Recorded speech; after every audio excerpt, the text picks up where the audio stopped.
is just being able to connect with other real estate investors, having other real estate investors who hear your story, come to your website, come to your social media, and just being able to connect with them. And then depending on what you're doing, let's say if you're raising money for your syndication, if you have passive investments and you're looking for a partner, you're able to go on these real estate investing podcasts and then sort of share your expertise and then allow people to come find you. Where if you're going to say your local REIA, there might be 20, 30, 40 people, even your local investor meetup group, that's going to be segmented to, your specific part of the country.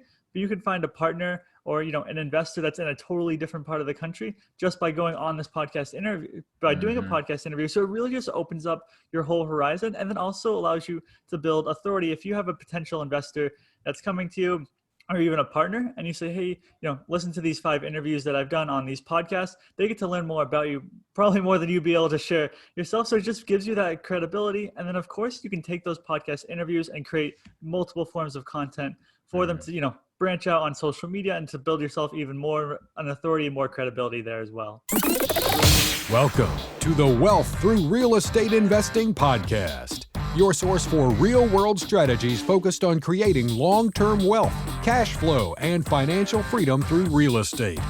Through guidance, tips, and stories of highly successful real estate investors and thought leaders, we provide you the tools to succeed and reach the lifestyle you always wanted. And now your host, Dwaine Clarke. Hello and welcome to the Wealth Through Real Estate Investing podcast. This is your host, Dwaine Clarke. Today we have Trevor Oldham. Trevor is the founder of PodcastingYou, a podcasting booking agency where today we're going to learn about how real estate investors can get themselves booked on podcasts just like this one to help build your brand, your authority, and credibility. Trevor, thank you so much for joining us on the show. And how you doing, my friend? I'm doing excellent, Dwaine, and thank you. I'm looking forward to our conversation today. Absolutely. Yeah, this is a really big topic. I'm a real big advocate on podcasting, and I want to thank your company for sending us over so many high-level real estate investors and thought leaders that just kind of bring so much value to our audience, and we really appreciate that. And we're going to pick your brain as much as we can to find out what's the whole process and why every single real estate investor and real estate professional or any business owner should be getting on podcasts. But before we kick things off, would you mind talking about how you got started and a little bit about your company?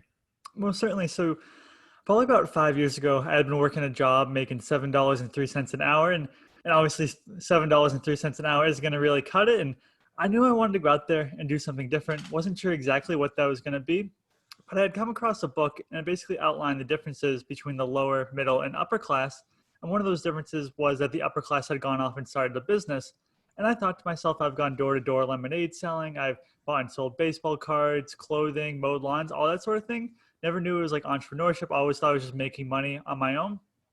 But through that, I started looking online, trying to find a business that I could build for myself. And so I first started importing phone cases from China, sold them, but quickly learned that if you're buying name brand products from China, that might be knockoff. So kind of had to give those away for all the Christmas presents that year. But just continuing on, I ended up finding bracelets and watches. I'm on a site called AliExpress. And for those of you who are listening who might not know what that is, it allows you to import products directly from China. So I was importing bracelets and watches for $2. I'd sell them for $20. The business was going good, but it wasn't something I wanted to continue on forever. And that led me to my next company where I wanted to go out there and motivate individuals to become the best version of themselves. And so we had a large Instagram following, a large Facebook following. We ended up having about 600,000 followers in the first year with that company. And I had actually started a podcast, and that's sort of how I got into the podcasting space. But after about 2.5, 3 years of that company, I just felt super burnt out. And I just decided to leave that company. It wasn't making as much money. I was spending all my time. I just wasn't enjoying life anymore. And I just got back to the basics, and I just started freelancing using the skills that I had learned through the previous companies, which was writing blog posts, editing podcasts. And then one day I saw a real estate investor out of California put a job posting up that she wanted to get booked on podcasts. And I thought to myself, well, I've booked guests on my show. I've booked myself on a few shows. Maybe I can help her out. So I had that conversation with her, and we agreed that it would be a good fit. I just basically got my start with her. And then over time, I found that there's more people that wanted to get booked on podcasts that were freelance clients. And at this point, I didn't even have a website, never even knew it was going to be sort of my full-time business, but just kind of kept growing it like that. And then over the last couple of years, we have employees, actually a website now, which has been nice because I never really had that had that for the first year, and it kind of just grew. And then over time, we've worked with a lot of different niches, and I found that, I want to work in a niche that's going to be exciting to me. And that's really where about 80% of our clients are focused in the real estate investing niche, because that's something that I'm interested in and something that I find our clients have value on.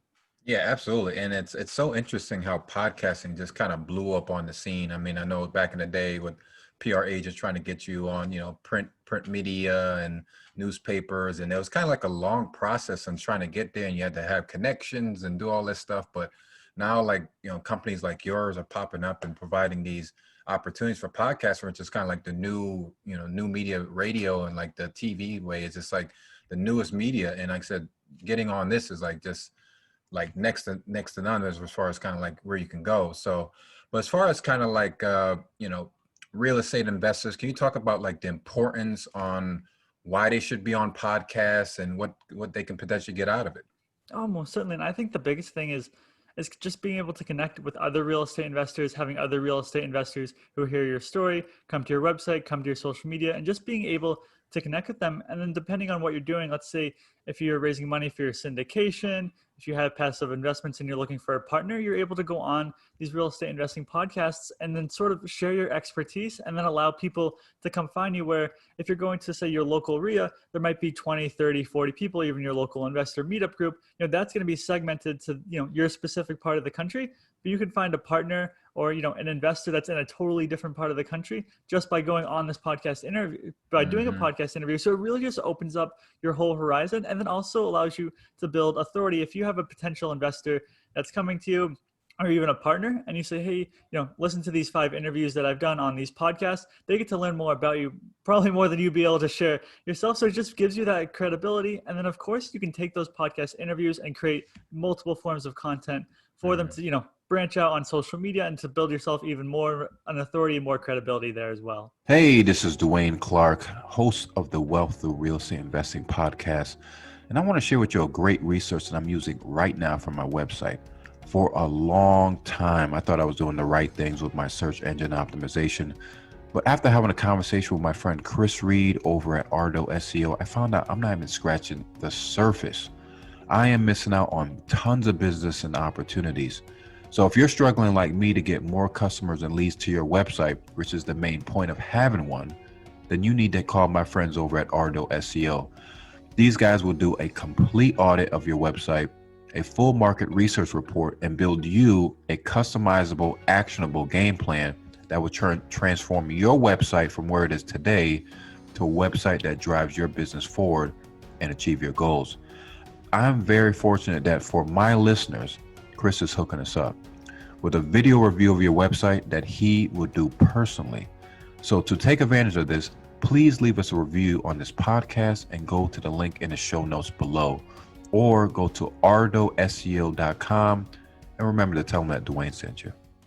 Yeah, I really like that part where you just said like you can branch out from, instead of going to your local REIA where you see the local 20 investors, but if someone hears your offering or your advice or your story, like states beyond, and they can hear you and say, I really resonate with you, I like you, and you guys can connect on the phone or on Zoom and really kind of get some stuff going. So that's like really the power. That's how I really liked it a lot. I also like it as like a huge networking tool, because then you're also one-on-one with someone where potentially you wouldn't probably meet anywhere else, unless you like see them at a conference, and you're like one-on-one with them for a half hour, and it can potentially lead to something else and joint ventures or, working together or trading resources. So that's definitely awesome. And what's kind of like the process? So, people are kind of bought in. I want to get on podcasts. They're seeing all these podcasts pop up. What is kind of a way that you're able to get on these podcasts and reach out to these people? What are some steps?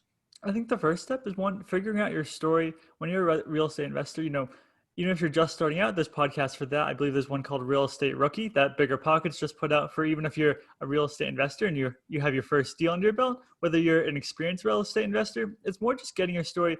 Who do you want to speak to? What is the target audience that you're looking to talk to? There's going to be different podcasts for mobile home park investors, where self-storage investors, multifamily investors. There's going to be all these different podcasts that are out there within the real estate niche. So one, it's just coming up with your story. And then once you have that story, it comes in the process of researching these shows. And the really cool tool out there that our team uses is called Listen Notes. I believe it's $100 a month, but the free version is good, but doesn't give you everything. But with it, what you're able to do is search. You could type in a keyword real estate investing, and it'll bring up all the podcasts in the real estate investing niche. And then you can just click on, they have a little iTunes link. You can click on them, and then you can just see, does this fit the target audience that I'm looking to speak to? Is this, the sort of topic I want to speak on? And just finding out those podcasts, just scrolling through, maybe spending an hour, 2 hours of your time, and creating a list of 10 to 20 podcasts. And we recommend putting those podcasts on a spreadsheet, something simple like a Google spreadsheet, which is what our team uses. And then it's just going and finding their contact information. Usually if you just type in the podcast name and then the host name, it'll come up on Google. You can click to their website and you can find their contact information. And then once you have that list, it's just going out there and creating your pitch. And when you're creating a pitch, you want to share your expertise, but you also want to share why you're going to be relevant to that podcast audience. It doesn't have to be anything really more than, say, 2 or 3 paragraphs. Even if you're newer, a paragraph or 2 is perfect, just so the host knows that you have an expertise, knows the value you'd be able to bring to your audience. And then from there, it's just reaching out to that podcast host, letting them know your experience, letting them know why you'd be a good fit. And then it's just following up with them because, let's say if you're reaching out to 10 podcasts, you might hear back from 2 of them, where you might have to follow up with those other 8, and you might hear back from, 2 out of those 8. So it's not like you're going to get booked on all 10 of these shows, but again, it's just following up and then, going on those podcast interviews. And then once you're on there as a real estate investor, you can always ask the host, do you have any other connections? Do you have any other hosts that you think that I'd be a good podcast guest on, given my story, and see if you can build some relationships that way. And I think to date, there's got to be about 150 or so, really quality, good real estate investing podcasts that are out there. So there's definitely one that's going to fit every sort of niche that you're in. Awesome. And as far as kind of like the person on the technical side, what is like some equipment? I mean, of course, I've got like a little studio here and kind of built it over time. But what are some stuff for, the person that's starting out that they should recommend to get? I would definitely, number one thing to recommend would be a podcast microphone. So we recommend 3 different ones. So one is called the Blue Snowball, which is actually what I'm using today. And then we also have the Blue Yeti. They're basically the same company. The Blue Yeti is probably going to be about $100. Blue Snowball is a little bit cheaper at $50. And then you also have the Audio Technica 2020, which last time I checked, it was around $100 as well. And I'm sure if you go on Amazon or your local Best Buy, you'll be able to get them there. So highly recommend. You're going to have a podcast mic. And then additionally, I can see like Dwaine on our interview today, you have the pop filter as well. And that's another recommendation. If you're an investor, it just makes you sound even more clear. And again, that's going to be relatively cheap. That can be anywhere from $10 to $15. Again, you can get it on Amazon. And then if you have a pair of headphones, I recommend them.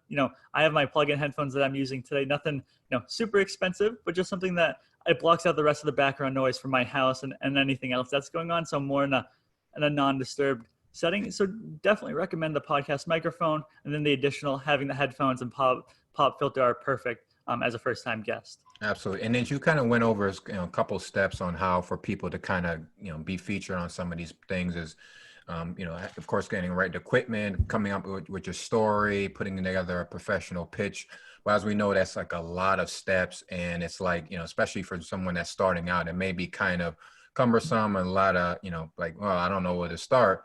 Like your company, you guys kind of have the contacts, you guys have the relationships with like podcast hosts like myself, where you can just shoot a quick email and I can just, get back to you, say this is a perfect fit and get them booked, compared to you just kind of like, sending out 10 and waiting and doing the follow-up. That's a lot of steps. So you talk about what your company does to help real estate investors get booked and, why it's a good choice to kind of see your services to get on shows. Sure. So what we do for real estate investors is we take care of all that work where we're going out, we're creating the pitch for the real estate investor, we'll create a one sheet, and then we also just have our shows researched in our database. We always keep that up to date. Sometimes shows that might be booked out for the year, so we always have that constantly going on. So the reason that we find that investors work with us is that they're successful, but they don't have as much time as they would like to be able to go out there and get themselves booked on shows. And that's where our company comes in. I always say, just giving you the steps I had just mentioned, anyone can go out there and get themselves booked on podcast interviews. Our company just comes in and saves you that time and hassle from you necessarily going out and then writing that pitch, doing that follow-up, where our team is able to come in and take care of all that work for you. Absolutely. And I know there's a couple guys, couple fellow podcasters and some friends and stuff that actually went through your services. Can you just, have to name any names, but kind of talk about some testimonials of, people using your services to get, booked on big shows and maybe some of the results that they got from it? Most certainly. So I guess our biggest one would be an investor out of Kansas City. So he's a multifamily syndicator. He came to us about a year ago, and he was looking to get on podcast interviews to share his experience and to also raise money for his syndication fund. And through podcast interviews, he was able to raise millions of dollars in equity, and he was able to make I believe, over $400,000 in brokerage commissions for himself. So that's probably our most successful to date. And we find that the people that are really successful as podcast guests, well, one, it's nice to build an authority, but if you have a product or service that you can sell, if you're looking to raise money, if you're looking to partner up, then podcasts are going to be an absolute perfect fit for you. But if someone's, say, coming to be a podcast guest, then you don't have a product or service to sell, you're not looking to make connections and then that sort of thing, then it might not be a fit. So it's definitely those out there who are looking to build a brand, have a product or service, looking to partner up, then podcasts are definitely going to be a perfect fit for you. Absolutely. Yeah. So you get definitely really good service. And yeah, because it really comes down to is time is the most valuable thing for a lot of real estate investors, and probably want to spend most of their time, raising money, talking to investors and doing deals. And if they can just unload some of that, which they know is important to get on shows, to get their name out there, get their story out there. So having a service like that is definitely valuable. So I appreciate you sharing that.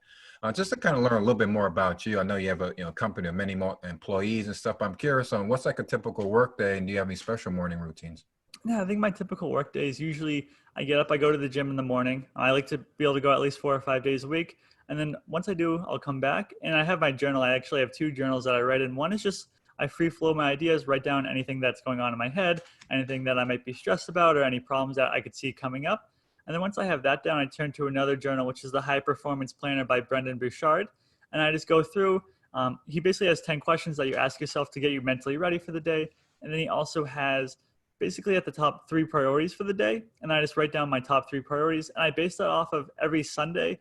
I go through and I create a list of everything that I have to get done that week. I look at my schedule and then I basically plan. I say, this is what absolutely has to get done this week. This is what I could get done this week. And then I also have a section where I'd love to get done sometime in the future. And then I just prioritize my tasks like that throughout the week. And then I basically just work on those 3 tasks during the day.